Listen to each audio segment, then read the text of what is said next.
and we're here as part of an ongoing series of meetings and trainings that we host for the benefit of you all, prosecutors and innocence lawyers engaged in post-conviction investigations and of wrongful convictions. The Quattrone Center is a training and technical assistance provider through the Upholding the Rule of Law and Wrongful Convictions Review Program, which are funded by BJA. And our work under this grant provides trainings on a wide range of topics to help those of you engaged in post-conviction investigations.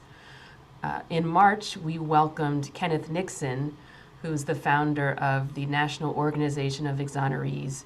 He was wrongly imprisoned for 16 years before he was exonerated in 2021 after a joint investigation by the Cooley Law School Innocence Projects and the Wayne County CIU.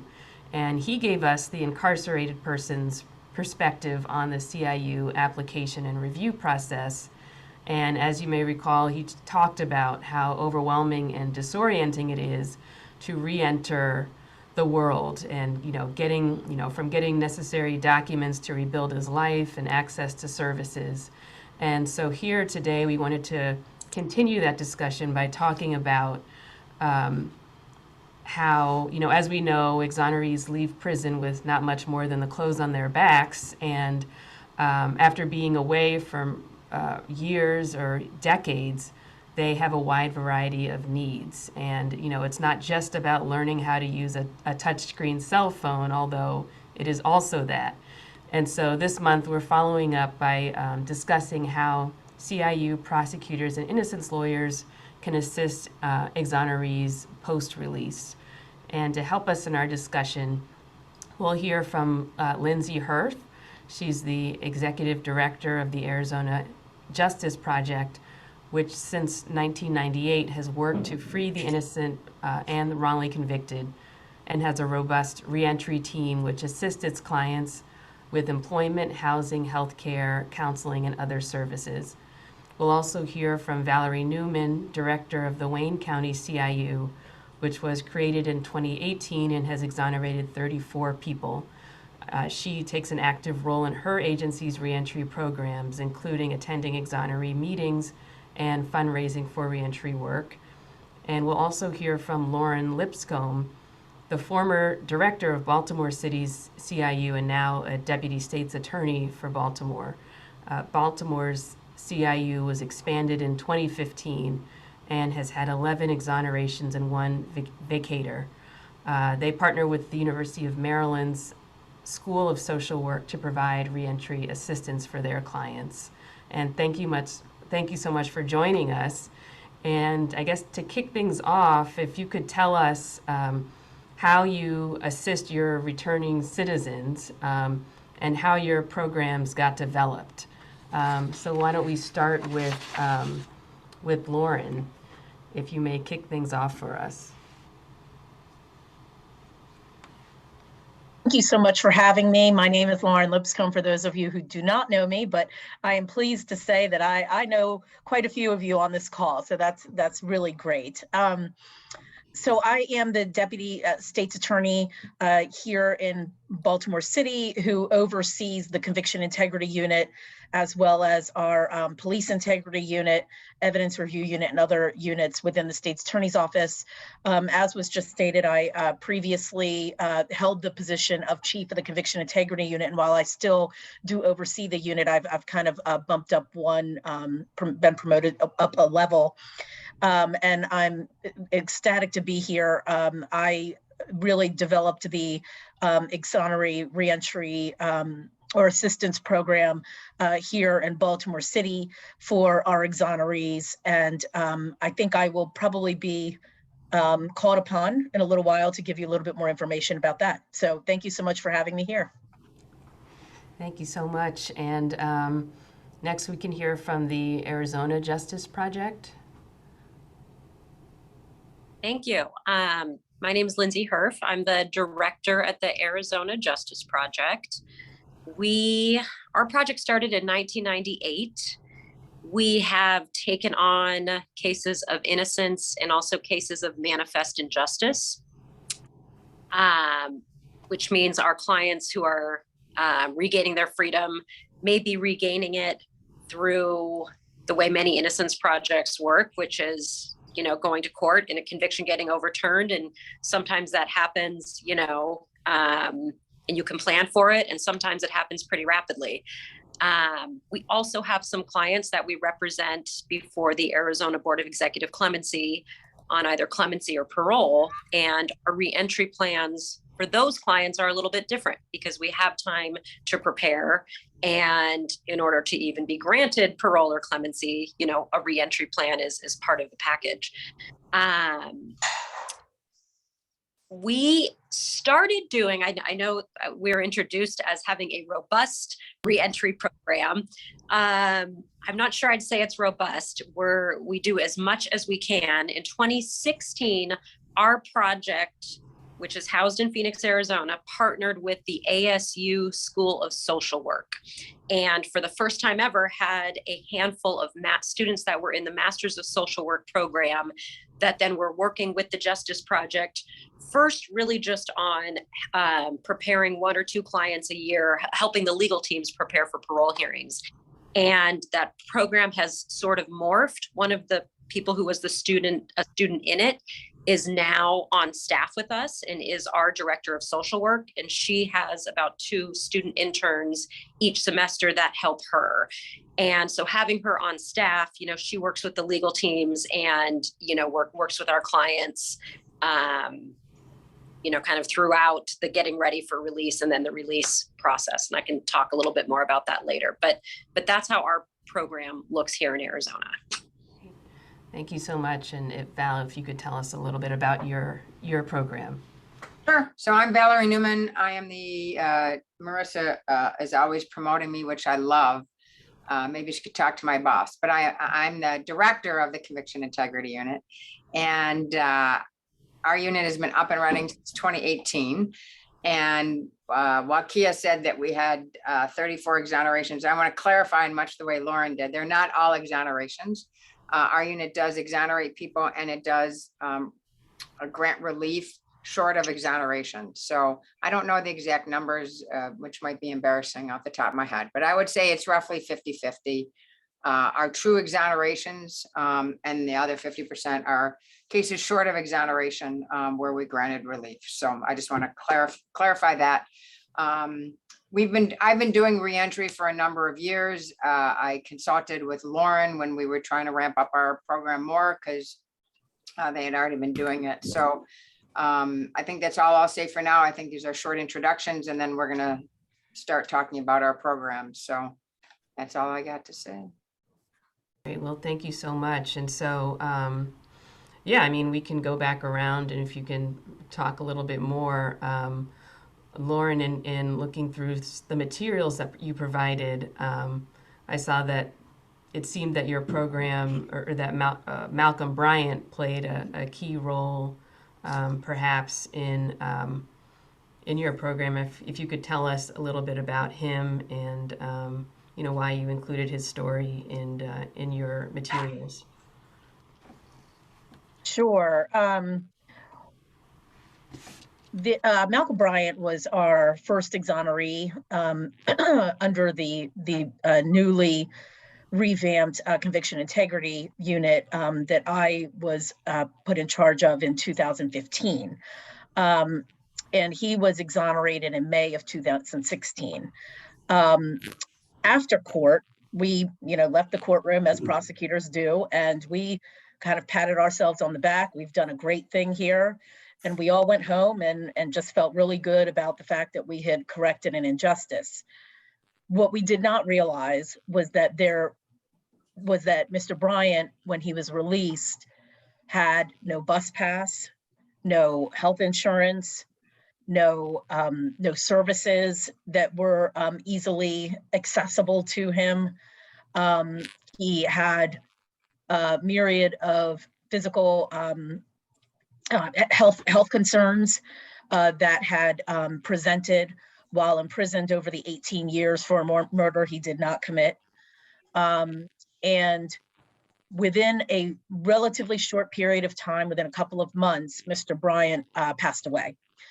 And he passed away in part due to some of these health concerns that materialized and were exacerbated while incarcerated, and he was not able to secure treatment that he would have otherwise been able to secure. And that came as quite a shock to myself and the elected Marilyn Mosby. She was very struck by the tragedy of the circumstances, as was I. And it was from that we really started taking a hard look at what our role is. And in particular, the state's attorney came to me and said, Lauren, I really think we've got to do something to help. So I think that, my vision is that we provide a full release program. So why don't you go out and do that? And of course, I looked at her and said, I don't know how to do that. I'm a prosecutor. However, I'm proud to say that over the course of a year, and really things got underway, I'd say probably by the end of 2017 and beginning of 2018, we had really laid out the foundation of what we were going to do to better assist our exonerees once they were released from the courthouse. And so that was a pivotal moment for us, because as prosecutors, we are almost never a part of what happens after the courthouse. We are done at the courthouse. And so this was a very shocking outcome. And I know that for a lot of the innocence workers on the call and defense attorneys on the call, I know that none of you are shocked. However, it was something that was a real eye opener in terms of do we need to play as prosecutors a more prominent role in post-release services for exonerees. Thank you so much for sharing that story. And I mean, if you could all kind of walk us through your programs and sort of, once somebody is released, what happens then? How are they led through your release process? Valerie, are you able to? Oh, sure. I thought the Arizona Justice Project was going to go first, but I can. Sorry about that. We can start with Arizona. I thought, that'd be great. I mean, I can talk anytime, but I thought we wanted, because they're the most established, and then Yeah. kind of go through. Okay. Thanks, Lindsay. Yes, happy to do it. I mean, I think, when I started here in 2008, we were a pretty small project. There were 3 of us. I was the 3rd person. And, a few of our clients whose convictions were overturned, based on based on new evidence and whatnot. I mean, 2 different clients at 2 different times got out. The court proceedings happened pretty quickly, and 2 of them, had stayed at different times, had stayed in a guest room in my house as we were figuring out family and, how we were going to get them to family and what was next. And, another client we had in a hotel for a couple weeks as we were figuring out where he was going to go and what housing was going to be, affordable. And so I think, even on the defense side and the innocence organization side, even those of us who have been doing this work for a while, still sometimes realize that we aren't best equipped for that post-release moment. So what our program looks like now, because we do have a social worker, Tasha Harrell, who's on staff with us, is as we are nearing, hearings where we might get a ruling to vacate a conviction or a parole hearing or clemency hearing, we start working with the client in terms of going to the prison and talking to them about, what their needs are going to be. Where is their family?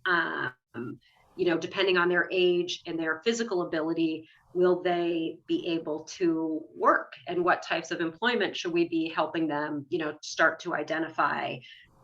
Which also sometimes in Arizona, I mean, we have 3 main cities in this state, but that sometimes dictates where a person will go. If they're going to need to be in Phoenix because the only employment that they're really going to get is going to be in Phoenix versus in some small town, which might be more desirable for weather. But so we start working that through with them. Sometimes it's tricky in innocence cases because, again, we don't know timing and what's going to happen. And, you know, not being at a prosecutor's office where we know we're moving forward to vacate this person's conviction, we know they're going to be getting out. It's also hard kind of on the mental and emotional to be laying out a plan for a client who we may not win the case, you know? So there are those concerns as well. But what it looks like is our social worker, you know, being part of the legal team in identifying family members, identifying, you know, potential housing options, which also Arizona, we don't have any type of expungement. In Arizona, we also don't have any type of statutory compensation. So our clients are not going to be receiving any type of money unless maybe someday down the road through a civil suit. But you know, because there is an expungement, depending on what the conviction is, even if it's vacated, that still can be a hindrance to housing because their record is still going to be there. And so, you know, identifying places where, you know, housing, where they can be accepted for housing, where they can afford housing, potentially family, if there's family around that, you know, that they could live with and that they're close to and they feel comfortable living with.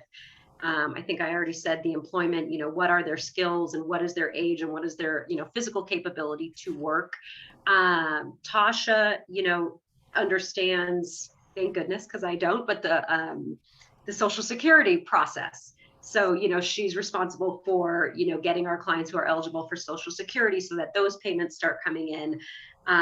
She, you know, make sure everyone is registered for the Arizona State Health Care called Access here, so that upon release, you know, they can start seeing a doctor if they need to, or, you know, probably have a comprehensive physical, which perhaps they haven't had in, you know, 20 years.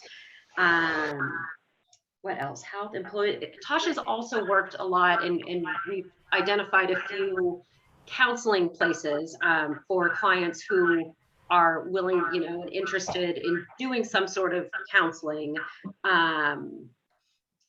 It's not always a pro bono basis, but sometimes Access will cover that.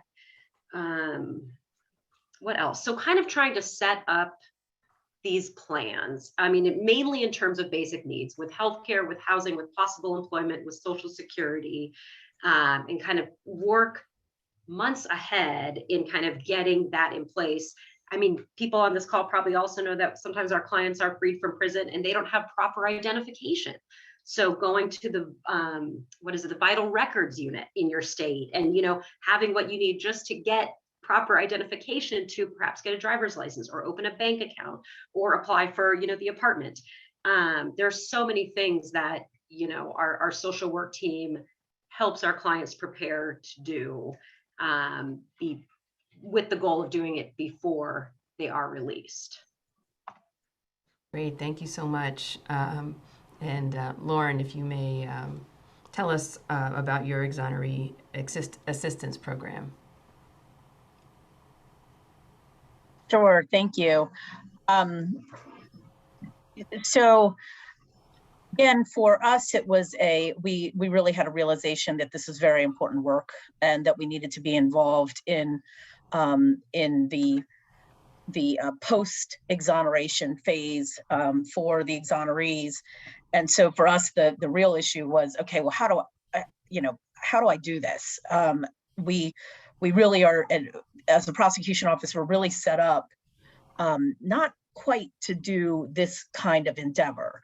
However, what I will say is that the heavy lifting is really on the front end, or at least it was for us. Of course, all of the jurisdictions will be very different in terms of the model that is best for them and what works, you know, best for whatever jurisdiction you're in. However, what I can do is just tell you just generally how we did it, and hopefully there'll be a little nugget in there that in each jurisdiction might be able to use.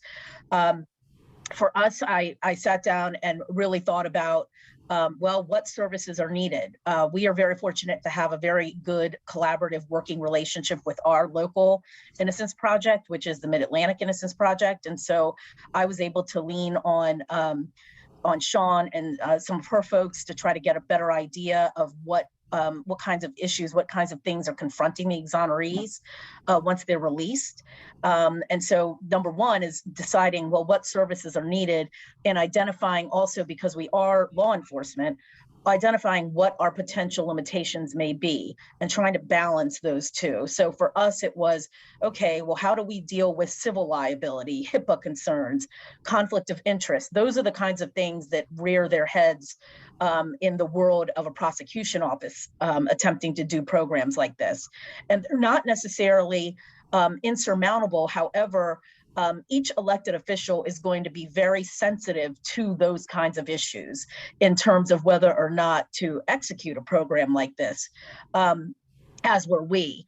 But it turns out that we were able to sort of navigate those issues. And while there was a heavy lift on the front end, as the program was developed, we're really more like in cruise control. So in terms of identifying the services, then we moved to, well, we needed to identify the providers for collaboration, because obviously our office, we are not going to personally give mental health services or personally give financial advice. And quite frankly, I think it would be malpractice for us to even assume that we would be in a role like that, as that is not what that's not the purpose of our agency. And so we identified providers for collaboration. And we looked at things like, would there be a mutual benefit? Like, for example, with the University of Maryland School of Social Work, well, we are collaborating with them and we partnered with them. And one of the benefits on their end is that they have doctoral and graduate students who are able to get some experience in this type of work. And that helps them, address and confront some of the sociological issues that may be confronting this particular population. So in terms of identifying providers, is there a mutual benefit, and try to point out that we are all going to get a benefit out of this, out of participating in this. And then also think about whether you want to do an MOU with the organization or any kind of collaboration agreement. We've done both, depending on the organization that we're partnering with. And then internally, I looked to, well, what staff are able to oversee the direct execution of the program? Because I realized very early on that it could not be me for a myriad of reasons. Number one, having a prosecutor in the room with the exonerees really limits and inhibits the feeling as though you can say what you want. You can really express how you feel. So for us, and again, and Valerie's going to give you a completely different model that works very well for her, but for us, that was a model that we were kind of staying away from. And what we do have in our office is a very robust, I will use the word robust, because we really do. We have a very robust victim witness services department in our office. And so we were able to look to our victim services advocate, and with their position attaches confidentiality. And so we have an advocate who oversees and is that direct piece. She attends the monthly meetings and she's more hands-on for our office, but it's because there's that layer of protection where she's not allowed to tell me what goes on in those meetings. So these are, again, just some of the things to think about. Externally, I would just suggest, as what we went through, is that you need to vet some more. We are still a law enforcement agency. You will find that there are a lot of folks who want to get involved in these types of efforts. However, for the benefit of your elected, as well as for making sure that the various issues that we have as law enforcement, that we're not forgetting and abandoning those concerns. In terms of who we're partnered with. So this is just like anything else. You really need to make sure that, as we did, we really needed to make sure that we are partnering with organizations and agencies that don't have some financial pecuniary interest or some other interest that may be to the detriment of the exonerees or may be to the detriment of our office. So those are the kinds of things that we thought about. And so for us, we partnered with, as I mentioned, the University of Maryland School of Social Work. We also partnered with the Cash Campaign of Maryland that does a lot of financial work for underserved populations. regulations in Maryland relating to finances, as well as payroll forms and taxes and how to manage your bank account. So we partnered with them, and they have provided our exonerees with kind of like a full service pro bono access to financial advice and management.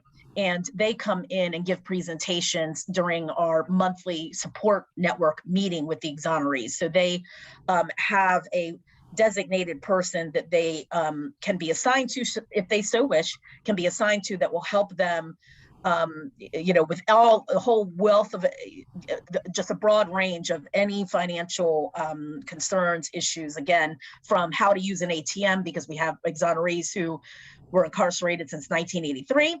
So how to use an ATM, how to use a smartphone to do banking, those kinds of things. The Cash Campaign of Maryland is able to assist them with. And in terms of vetting, they're also a nonprofit that works directly with a lot of government agencies, including the mayor's office, the governor's office. And so in terms of vetting, that's an area where you just want to make sure to exercise caution in terms of who you partner with.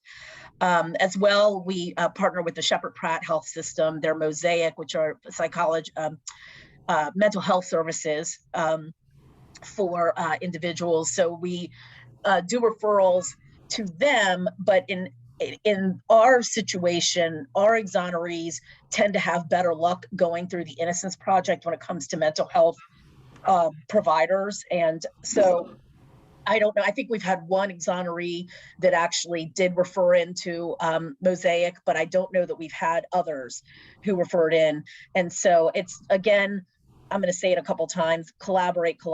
We're just very fortunate to have a good collaborative working relationship with our Innocence Project, where we can kind of complement each other with these services. Next, we also partnered with the Baltimore City Community College, BCCC, for education and training, as well as the mayor's office for things like job training initiatives, those kinds of things. And we pass along any of the job fairs and related job training information that the mayor's office puts out to our exonerees. We also did not forget the universe of persons that we serve as prosecutors, and that would be the victim, our victims. And so we recently, in August of 2021, added healing justice to our partnership, and really one of the challenges has been COVID, and dealing with how to navigate COVID in terms of some of the services that Healing Justice offers, and the masking and the distancing, and so we've had a couple of challenges that hopefully we'll move out of I hope soon in terms of that. But Healing Justice, not only we've partnered with them regarding helping our exonerees, but also our crime victims, the victims of the cases, the victims' families are ones that we cannot forget that they are also they have been wronged throughout this process as well. Now, what I will say is that if any of your jurisdictions are like ours, there may be no interest in participating, some interest in participating. It's going to vary greatly. It did for us. And so while we made sure that the families were aware that we have this partnership and that we have services available, we have not actually gotten a lot of interest from our victims' families. And so don't be, there are jurisdictions, I'm sure, like ours, where you extend the services, and for whatever reason, it just is something that that people do not want to avail themselves of, and that's okay. But at least we've got the offer out there. And then what I think is kind of, and this is really the last thing I'm going to say, is we developed a series of transactional documents that everyone probably received ahead of today's meeting. And that was really important for us to make sure that we had for example, a non-binding voluntary agreement with a termination and auto renew clause with the exonerees, because we wanted to make sure that they wanted to participate and that we weren't in some way kind of voluntelling them to participate in our program. We wanted to make sure that it was completely voluntary, and we also wanted to make sure that that they always had an out, and that it was non-binding, but they always had an out. So we have our non-binding agreements expire after 6 months, and then they can just opt to stay in the program, or they can opt to leave the program. We also send a questionnaire. We give them a questionnaire as well as to what services they may or may not want to avail themselves of. And we give a resource manual to them that has resources in the state of Maryland. And that was actually, I have to shout out and give thanks to our partners, the Department of Justice District of Maryland, for giving us the statewide resources for those exonerees. Most of our exonerees have chosen to move out of Baltimore City, which is, it's not really much of a surprise.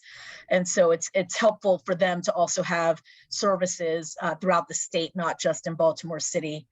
And then I went backwards, but I'll say that when do we start the program? We start the program upon release. And so in the courtroom, I arrive in the courtroom with our manual, and our manual goes to the exonerees at that time. Ahead of court, again, I can't emphasize this enough, collaborate with your local Innocence Project to the best of your ability. I understand that that's not always the easiest thing to do, but it really does help when you're complementing one another. And so when we know that there's going to be a release, we immediately start working with the Innocence Project to try to line up as much as we can ahead of schedule, and to try to help them with as much as we can ahead of schedule. Things like, I know Lindsay mentioned the ID. Well, birth certificates, as law enforcement, we can get a hold of birth certificates a lot easier and faster sometimes than defense counsel can. And so we check to see whether those kinds of things are needed. We tell DOC, we direct them to make sure that the DOC identification goes home with the releasee. Those are the kinds of ways that we as prosecutors have a little bit of, can exercise a little bit of, our law enforcement presence to try to assist and try to limit and some of these hurdles that would naturally arise and may take weeks or months for the exoneree to navigate on their own. So as soon as they're released, we give them the resource manual. Our victim witness advocate contacts counsel and the exoneree within we like a week, but maybe like a week to 2 weeks, and sets up a meeting with them. It's completely voluntary. And we have had exonerees who don't want to meet with us, and who have come around months later or weeks later, but we let them know about not only our resources, but our collaborations, and most importantly, our support network. Our support network is led by the University of Maryland School of Social Workers, and they meet every month, and they actually do case management for each of our exonerees. And so that's one of the big things that we like to try to make sure that at least the attorneys understand the importance of that networking, that community that our exonerees have, that they have access, that the new releases have access to. So we let them know about all of those things, give them the option to participate or not participate. And then it's just really a standing invitation where they're able to participate whenever they're ready. I think we had one exoneree that it was probably about 3 to 4 months. If Mid-Atlantic is on here, they would know exactly how many. But we had an exoneree that I think, I think about 3 to 4 months before he joined up with the support network, and I think only attended one meeting, but it's there. And so that's really an overview of what we do here in Baltimore. I actually banged out a few notes that I'll send over to Marissa after this call, so that if anyone can use anything in what I've just said, we're going to get it to you. Baltimore will get it to you. Thank you so much. Thank you so much, Lauren. And I mean, really creative use of partnerships, to provide some of the services that is best not coming from you. And so for folks on this call who are trying to create an assistance program or grow an assistance program, then starting with a school of social work, is probably, a good place to start. So Val, if you will tell us what you do in Wayne County. Sure, I do a lot of what Lauren does and what Lindsay has said, and more. So I get to try and morph into more. Part of the more is because I think, anyone who's heard me talk, a consistent theme is how lucky are we in Michigan? Part of our Wrongful Imprisonment Compensation Act, we have a Wrongful Imprisonment Compensation Act that awards $50,000 a year for each year of wrongful conviction if you meet the criteria. When I was a defense attorney, I was part of a group that helped write the legislation. And what we did in addition to the financial compensation is we recognized that there was a need for all this reentry service. So in Michigan, we have as part of that statute, there is a separate component that deals with reentry. So we are very, very fortunate here in Michigan that I can team up with the Michigan Department of Corrections before someone is even released. And all I have to do is call the MDOC and say, we're going to be granting relief. I don't know what our court date is, but the prosecutor has already, obviously the judge has to rule on it, right? But presumably the judge will agree with us, and we anticipate that this person will be getting out of prison in the next 2 weeks. Normally we don't have any more than a 2-week lead time on this when we know for sure. The department then will jump into action, and they'll get the birth certificate. If there's a place that they can mail it to, they'll mail it to that, whatever address the person can give us. So we can get a lot of these processes started before the person ever sets foot outside prison. Not only the ID, but we can get them set up with Medicaid. We can start all that. We start all that paperwork. The MDOC, it's called Offender Success. So if anyone has a similar program in their state, you want to liaison with the people here, I can connect you with the Offender Success people, but they're phenomenal. Truly, there's not enough good words that I could use to describe how responsive they are when I call them and say, this is what's going to happen. And then they just jump into action. And so it is the ID, it's the healthcare, does the person have somewhere to live? It's mental health treatment services. We try to get as much of this set up before someone steps out of prison as we possibly can. And I will say that people are much more responsive when they're still in prison than when they get out. So if it's at all possible to start this process while they're still in, because no one believes it's real until they walk out, right? They've had so many disappointments along their journey that until you're actually free, no one really believes it's going to happen. So people tend to just kind of go along with whatever you're offering them.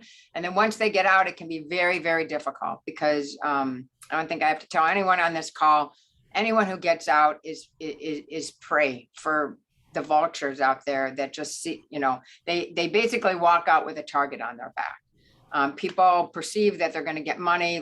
I don't know. They think they walk out of prison with pockets of money or something, but there's this perception, right, that they're going to have access to money and access to things, and everybody wants a piece of them while the media is around them. And then once they figure out there's no more media and they don't have any money, then they're dropped, like a hot potato mostly. And family is always willing to take them in, but after a few nights couch surfing, the person who's been exonerated, that's not fair to them. You come out after 10, 15, 20, 30 years in prison and you have to sleep on a couch. It's just, there's no dignity in that kind of situation. And so we work very hard to actually not get them to stay with, and it can be very overwhelming to be around all those people. So we work very hard to either get them into a hotel so they can have some solace, and especially during COVID, so they can quarantine before they're around family members. And then work with the Michigan Department of Corrections to get them into some kind of decent housing. So under our bill here in Michigan, I think they have 1 year that the MDOC will help pay for housing. I think it's 2 years in mental health. I can't remember all the specifics, but there's a lot of support. And so even if someone doesn't take something right away, like I had a gentleman who had a complete mental breakdown over this past weekend. He called me, he called other people. We have a mental health counselor that's kind of on speed dial all the time, who will step in when we have a crisis. So we got her plugged in to the situation. You know, I know Lauren talks a lot about ethical boundaries. I might not be as robust about that. For example, the police got involved at one point with this guy, and he called me and put me on the phone with the police officer. So I could explain the situation. Luckily for him, the police officer was a certified mental health intervention specialist. So it worked out great, because I was really worried that he was going to get harmed because of the way that he was acting. So I'm kind of like speed dial mom. I get caught into all kinds of stuff, but I don't mind that. And I do attend the meetings, and I only attend them because the guys have repeatedly told me they feel comfortable and you know, ability to be open. Because I'm always trying to back out. Like, I don't need to be here. If you don't need me, I don't need to come. And no, we want to. So that's why I have a higher level of engagement and involvement. But we're also, I agree with like pretty much everything that Lindsay and Lauren have said. Collaboration is key. We work with the Wayne State Social Work School. We don't have an official program up and running. Part of it, and if anyone's going to start this, part of it is you have to have a certified social worker to supervise a student. And so if you don't have that, like Lauren has it through her victim services, Lindsay has it because she has a social worker on staff. We don't have that. And in this office, while we have a very robust victim services program, they are not friendly to the CIU. So we are not able to, I'm not able to utilize that, because obviously I think what Lauren's doing is optimal, right? If you can plug in to your victim services network in your office, they're already used to dealing with victims. This is already their comfort zone. But I just don't have that. Our victims advocates have not been supportive. They've not been great. When I bring them along to do victim notifications, I do all the work and they just sit there. So it's just not, I've stopped using them, quite frankly. And I use some outside sources for victim services. I use Healing Justice. They've been phenomenal. I recently had a very high profile case involving 2 child sexual assault victims.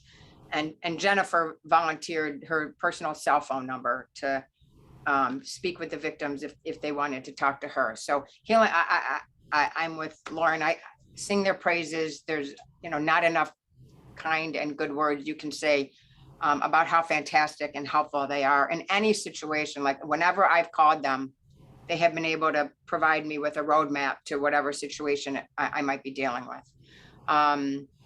Some of the things that I've done, because I don't want to repeat what Lindsay and Lauren have said, because I'm doing a lot of the same things. So I'm going to try and focus on other things that we're doing. So one thing I'm doing is I have a fiduciary relationship with a nonprofit where I can fundraise to assist with the work of the unit. And so far, all the money I have raised, I've put into reentry. So I raised $50,000 from a donor to bring Healing Justice to Michigan, because we have so many people that we've gotten out from Wayne County that we have enough people to hold our own retreat. And so they're going to be coming here starting in, I think, July, September, and October. I can't remember the dates, for a series of 3 retreats with Exonerees from the state of Michigan. We're covering everything. So everything is totally paid for the Exoneree. They do not have to pay anything out of pocket. Lodging, food.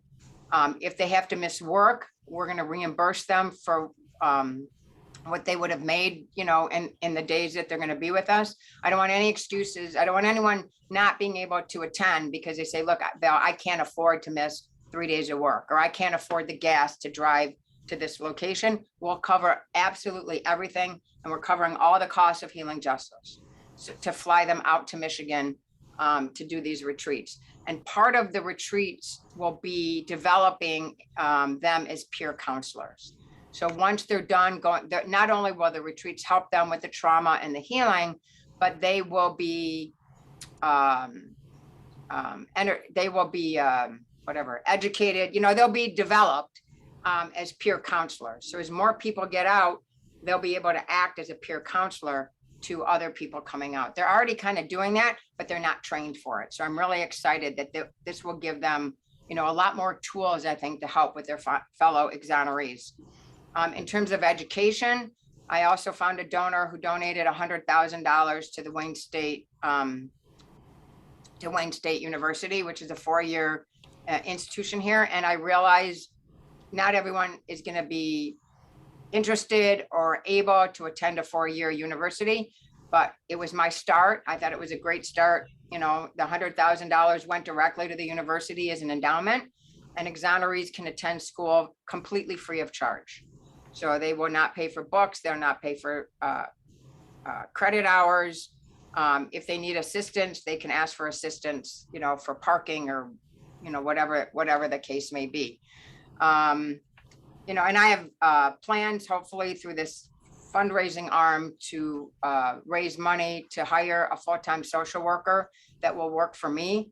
And his or her only job will be working with the exonerees.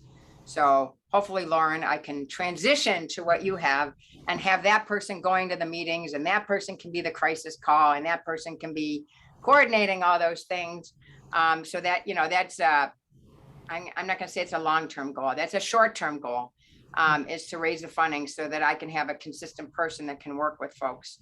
I'm trying to think about some of the other things we're doing. So I've also made a lot of contacts. So in terms of birth certificates, yes, we as prosecutors can get things a lot easier than a defense attorney or certainly someone on their own. But I've made specific connections. So I've made a connection with Kathy Garrett, who's the Wayne County clerk, and I have a specific contact person so that we don't have to go through a lot of rigmarole. If someone's getting out, I can call that. If for whatever reason the Department of Corrections can't get the birth certificate, I have a person that I can go to that is will help us out. I've done the same thing with our Secretary of State. So I reached out to, it just happens that the elected Secretary of State is a friend of mine. So I reached out to her. She put me in touch with some folks at her office. And so now we have a direct contact. So when people get out and they want to go to the Secretary of State, because I don't know about your jurisdictions, but in Michigan, your prison ID is useless. It means nothing. Nobody will accept a prison ID as identification. You cannot open a bank account. You cannot use it as a form of ID to get a driver's license or state ID. It is absolutely useless. And so, and it's very hard. Your Secretary of State is going to have requirements, which usually here require 2 pieces of mail addressed to you, blah, blah, blah, blah, all these things. So, we worked with the Secretary of State so that we can call up, make an appointment. We notify our contact. They liaison with the Secretary of State so that we can get our guys' ID. And so, yes, contacts are critical, because if we didn't have that, you'd have, again, what I have, like, is a guy goes to the Secretary of State. They say, we can't help you. He says, wait a minute, let me call Val. And the next thing you know, I'm on the phone with someone at the Secretary of State trying to explain his whole situation and why he doesn't have all this stuff, but he really is legitimate, and can't we do something to try and help him? Which has worked, by the way. Another benefit of being a prosecutor and not a defense attorney. Even over the phone with no proof of who I am, people just believe you. And so you can really get things done to smooth things through. In terms of other collaborations, I mean, I don't have a lot of formal collaborations because I don't have time to do the vetting. But we have brought people into the exoneree meetings to talk about financial literacy, to talk about, computer literacy and different things. I have vetted a couple of certified financial planners And so I don't take anybody to a meeting, the guys take them. So I'm not in the middle of anything, but I just did the vetting to make, because they don't know what questions to ask. You know, they don't know how to vet anybody. But so at least I feel comfortable that if Ken Nixon is taking someone to this certified financial planner that I vetted, at least I know they're legitimate. And everything is good. So I am careful, Lauren, to not engage, try not to get myself into any situations that could blow back on me. But you can also negotiate as a lawyer, right? Like certified financial planners, if you don't have a lot of money, typically are taking 1.5% as a fee. And I have I have planners that have reduced their fees to 0.5% for anyone who's an exoneree. And so then they can avail themselves of services without being, charged a lot of money. And they're a lot of work. So you need people who will work with these guys. They know nothing. They have a lot of questions and they need a lot of hand holding. And so this is not like your typical person who walks into a financial planner who at least, has some idea of what they're doing. So you need people who understand their situation, are sympathetic, and are willing to put that kind of work into it, kind of as their pro bono, give back to the community. And I'm trying to think, we've taken a lot of time, so I don't know if there's questions. I only see one thing in the chat. Oh, that's just from Marissa. Okay. So, well, I mean, Val, thank you so much. And you sort of touched on where I was going to go next. And for folks on the call, if you have any questions, feel free to drop them in the chat or raise your hand or speak up.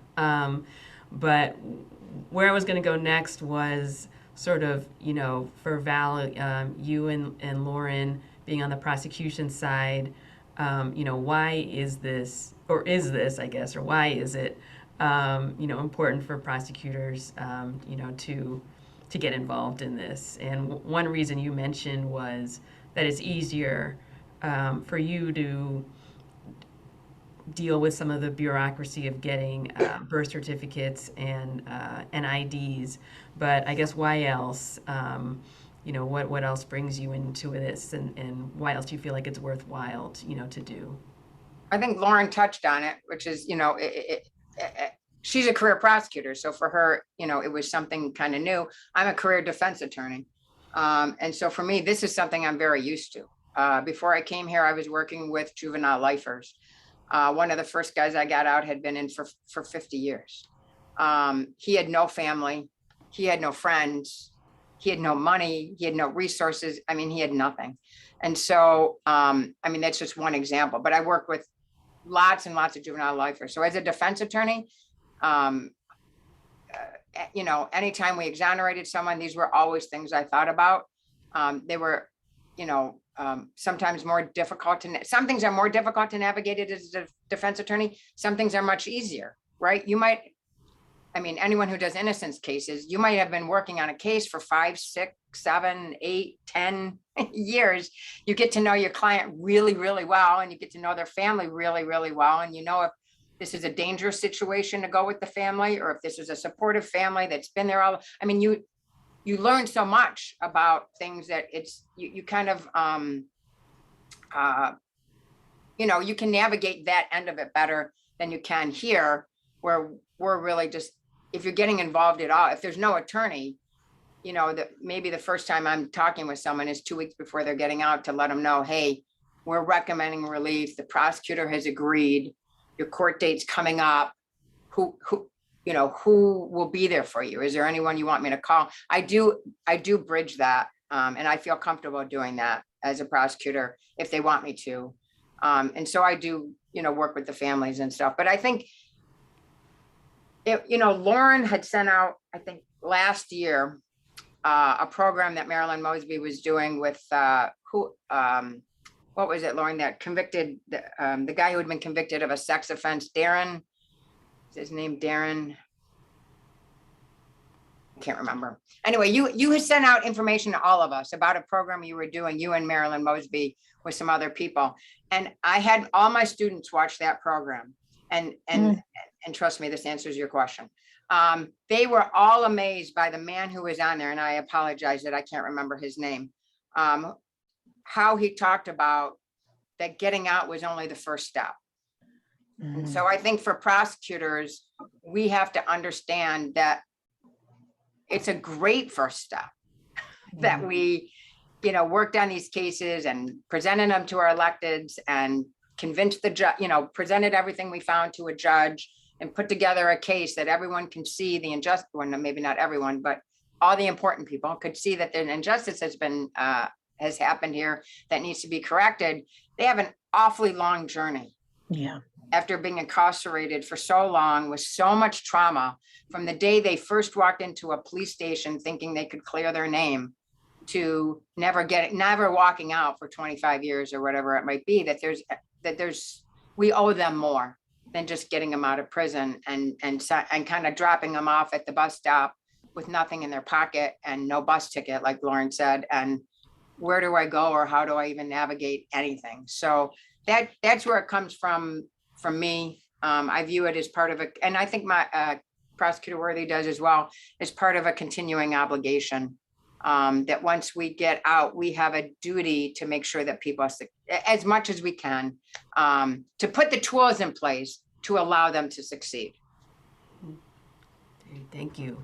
And, in terms of programs specific for exoneree assistance, especially in jurisdictions that already have programs for other, former incarcerated people reentering society. I mean, why do you think it's important to have programs specifically for exonerees?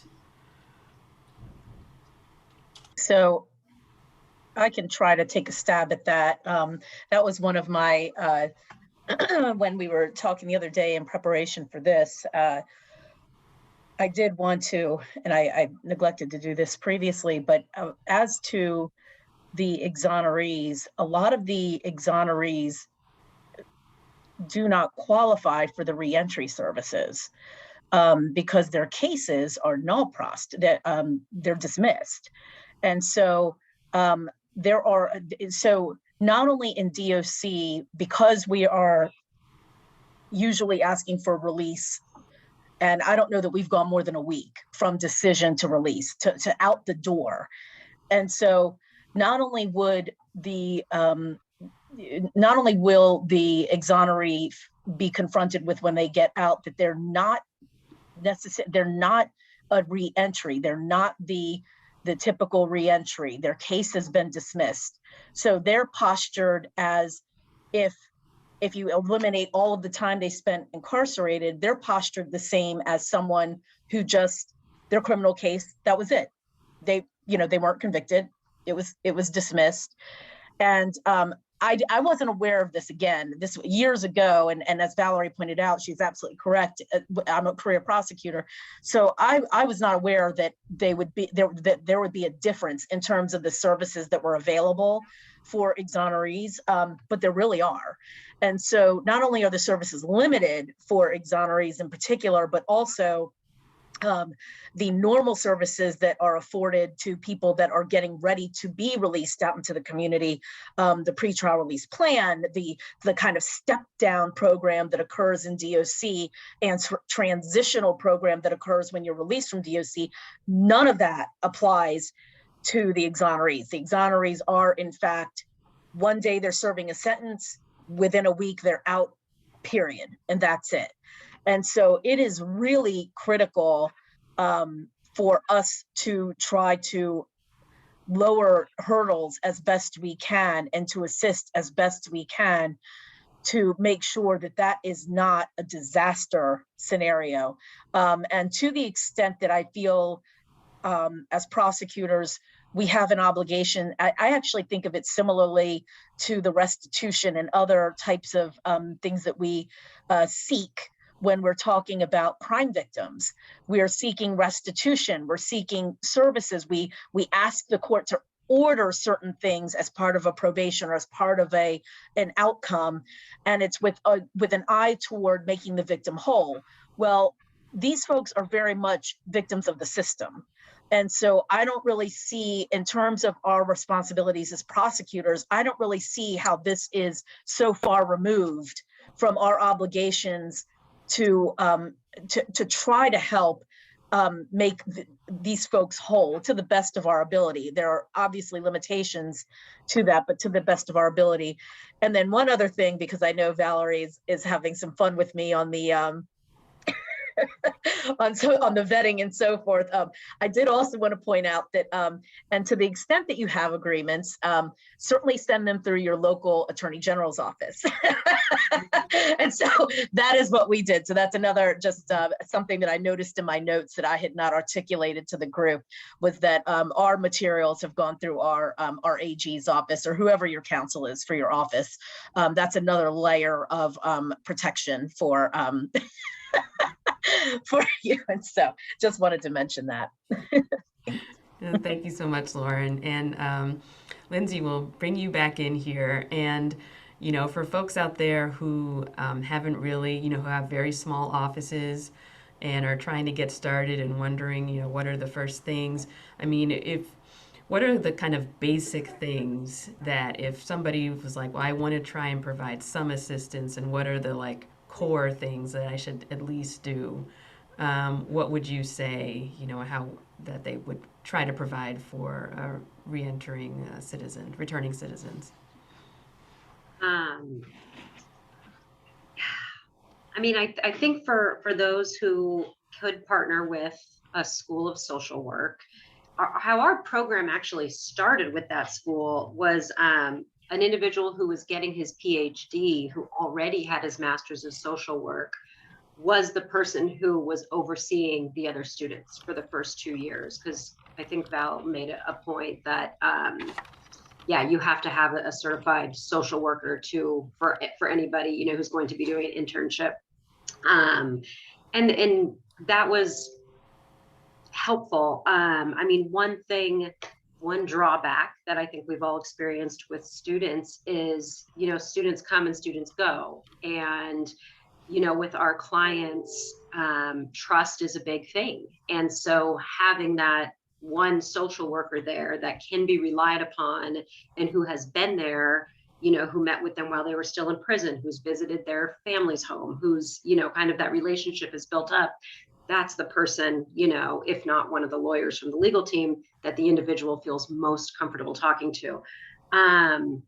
Obviously, you know, having students or having a program that is not costing your organization anything is something a lot of organizations are looking at, because all of our budgets are so small. Our social work director, who is now here, you know, has started, or when she did start, on a part-time basis. And she's still not, you know, full-time. It's kind of, you know, part-time plus, but that might be an option for some people. And I do think, you know,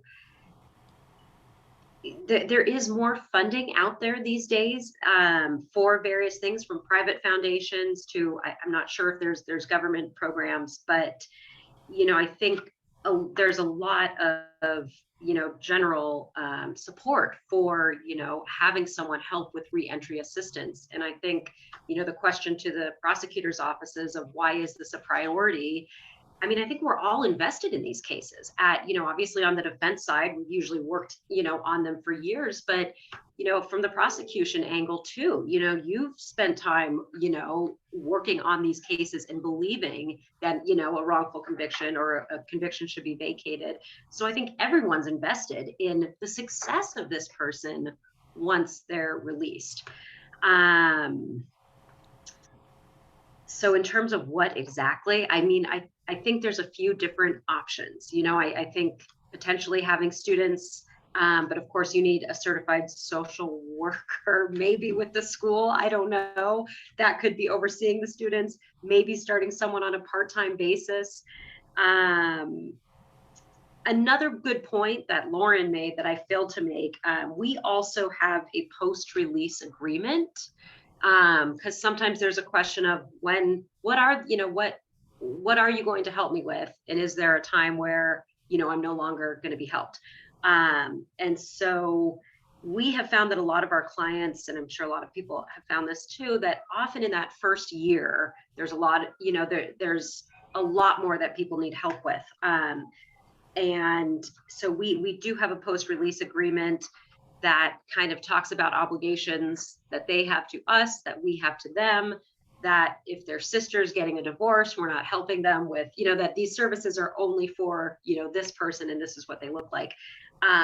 Which also I think is helpful for, even if you don't have a specific social work program at your organization or at your office, kind of having an agreement in place about what this is going to look like is also helpful, because back in the days before we had a social worker, we were trying to help our clients with a million different things and realizing, after they were released, that wasn't our job and shouldn't be our job, and we weren't good at it anyway. So kind of having that outlined as to what, what these obligations are. And I don't want to say obligations, but, what we're able to help them with and what, they can expect of us and what we can expect of them is another thing that I would suggest.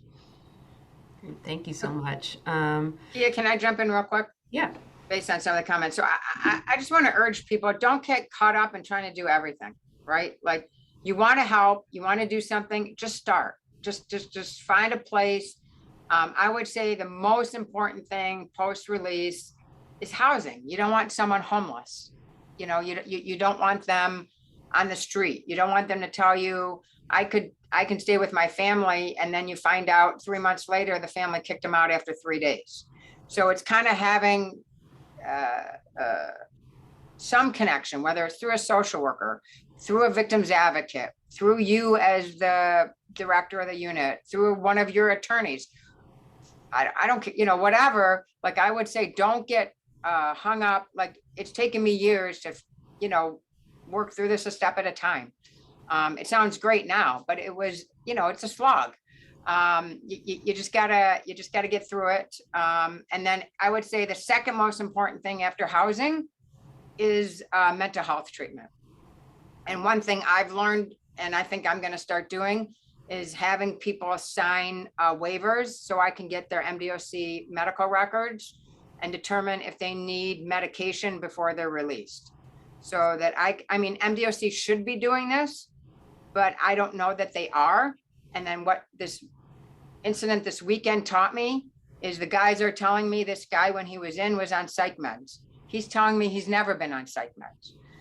I don't know what the answer is. And now I have, because of HIPAA, I can't just call up MDOC and say, hey, send me his medical records. I'd like to know what was going on. So we're in a bit of a quandary about what to do with him. We got him committed for 24 hours, but he wasn't a danger to himself or others. So they let him go, and he's still delusional.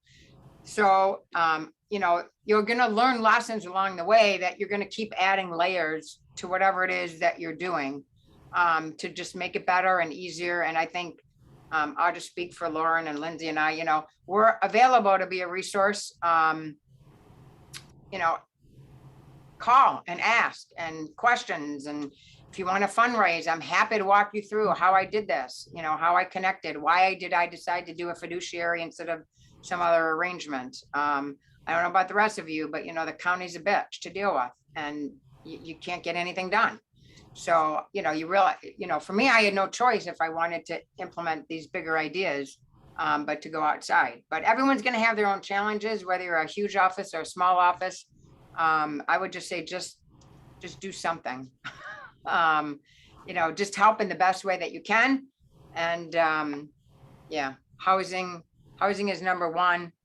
And then, getting them into some kind of stable job, and then you can just kind of take it a step at a time. And I will say, jobs are really tough for this group. They were wrongfully incarcerated. It's not like someone who committed a crime and is out on parole and is thankful to have a job and can kind of reintegrate a little bit easier. This is a group that's been totally traumatized by their incarceration. And once they get out, they don't want to be told what to do. They don't want to be treated like an inmate. They don't want to be treated like someone who's been convicted of a crime, even though it was wrongful. And so I think, I had to work really, really hard with the Michigan Department of Corrections to treat exonerees differently.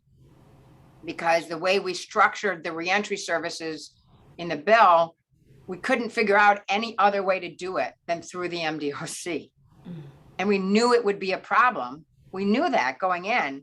So we just had to work with them to make it be as easy as possible for the exonerees. So now, like, the agents are willing to meet with them outside the office so they don't have to come sit in an office with people on parole. I mean, we've worked out a lot of workarounds so they can still access the services, but not feel like they're being re-traumatized every single time because they're getting, you know, they're walking into a room with people who have been convicted. So you just have to be I will urge people to be extremely mindful of all the trauma that our folks have gone through and finding the best way for it. And sometimes if there is no other way, I just apologize. And I say, look, I am really sorry, but this is the only way that we could figure out how to make this available to you. So at least they know I'm cognizant of it.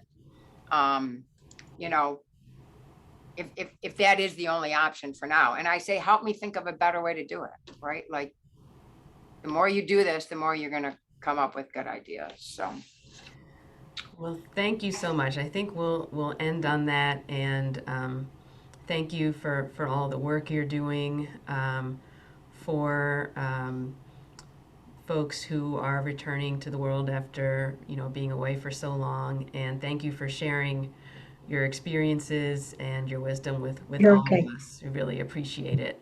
Marissa, I think you wanted to jump on before we. Yep, very quickly. Sign So off. again, thank you, Kia. Thank you, Val, Lauren, and Lindsay for sharing all this information with folks. One, if you are doing some kind of reentry work and you want to share your materials, please forward them to myself or Kia. Our email addresses are in the chat.